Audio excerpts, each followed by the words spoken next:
অসম চৰকাৰৰ পৰা আহ্বান এই বেনাৰটো চাওক ভালকৈ এই বেনাৰটো চাওক আমাৰ অসমত বানপানী আহা সমস্যা এইটো হাৰ যুগে যুগে চাই আছো বানপানীৰ সমস্যাত হালি ধান খেতি কৰিব নোৱাৰে এই চাওক বানপানী কেমেৰাটো ঘূৰাই দিয়া চাওক বানপানীৰ কাৰণে খেতি কৰিব নোৱাৰে আমাৰ অসমত উন্নতি কেনেকৈ হ'ব মই অসম চৰকাৰৰ পৰা আহ্বান জনাইছো হাৰ কিষানক বিঘা পিছত টকা 3000 কৈ দিয়ক কাৰোবাৰ 10000 টকা 10 বিঘা মাটি আছে টকা 30000 লৈছে পঞ্চায়তৰ থ্ৰুৰ পৰা দিয়ক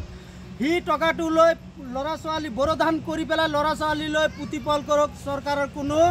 দাবী নাই হেতু পইচাৰে যেই বছৰত নেকি হি বড় ধান নকৰিব এলাহা কৰিব পঞ্চায়তত টকা 3000 30000ত 3000 ফাইন ভৰিলে হল আমাৰ অসমত এক একজনৰ মাটি 10 বিঘা 20 বিঘা এনেই পৰি থাকে মই ক'ব বিচাৰো অসম চৰকাৰক টকা 3000 কৈ যদি বিঘা পিছত যদি দিয়ে তেতিয়া বড় ধান কৰিবলৈ লোকে ভাল পাব তাকি 10 বিঘা মাটি থাকিলে এখন বোৰিং কৰিবলৈ 7000 টকা লাগে যদি 7000 টকা লাগে যদি যে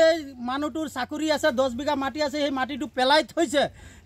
এটা বোরিং যদি বহাই দিয়ে সেই মাটিটো তেতিয়া দুখিয়া মানুহ আধি দিব পাৰিব তাকি আমাৰ বড় ধান অসমত কৰিলে 40 মুন 35 মুন ধান পায় হালি ধানৰ আশা নাই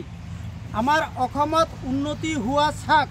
এই ৰাজনীতিৰ বিষয়লে জাতীয় ধৰ্ম কাজিয়া কৰিলে আমাৰ অসম ধ্বংস হৈ যাব আমাৰ অসমত উন্নতি নহব মই অসম চৰকাৰৰ পৰা আহ্বান জনাইছো এই বেনাৰটোত ধ্যান দিয়ে তাকি আমাৰ এই বেনাৰটো যে বনাইছো মই এনেকে বেনাৰ 12টা বেনাৰ বনাই পেলাই মই দিল্লী চৰকাৰৰ ওচৰত লৈ গৈছিলো এটো আমাৰ অসম চৰকাৰৰ হয় ভাৰত চৰকাৰৰ বেনাৰ সেইখিনিত ৰাখা আছে মোৰ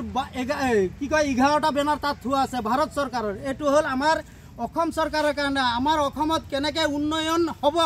সেই বেনাৰটো এটো হয় পঞ্চায়তৰ থ্ৰুৰ পৰা যদি টকা যদি দিয়ে সেই টকাটো লৈ পেলাই গৃহস্থ যদি খেতি কৰে তো ভাল পুতিপাল লৰা ছোৱালী লৈ কৰক উন্নতি কৰক চৰকাৰৰ কোনো আহ্বান নাই তাত মানে চৰকাৰৰ দাবী নাই যে বছৰত নেকি খেতিটো নকৰিলে সেই বছৰত হাজাৰৰ পিছত 100 কৈ বছৰত ভৰিলেই হল কোনোবা 15000 লৈছে 15000 টকা পঞ্চায়তত দিলেই হল তেতিয়া কি হল আমাৰ চৰকাৰৰ লছ নাই আমাৰ ৰাইজৰ লছ নাই বড় ধান কৰিবলৈ লোকৰ পৰা হুদভাৱে টকা বিচাৰে ধানভাৱে টকা বিচাৰে যদি নাপায় তেতিয়ালে মাটিটো এনে পতিত পৰি থাকে মই অসম চৰকাৰৰ পৰা বাৰ দাবী জনাইছো এই কথাটো ধ্যান দিয়ক তাকি আমাৰ দেশত উন্নতি লাগে কাজিয়া নহয় শান্তি ধন্যবাদ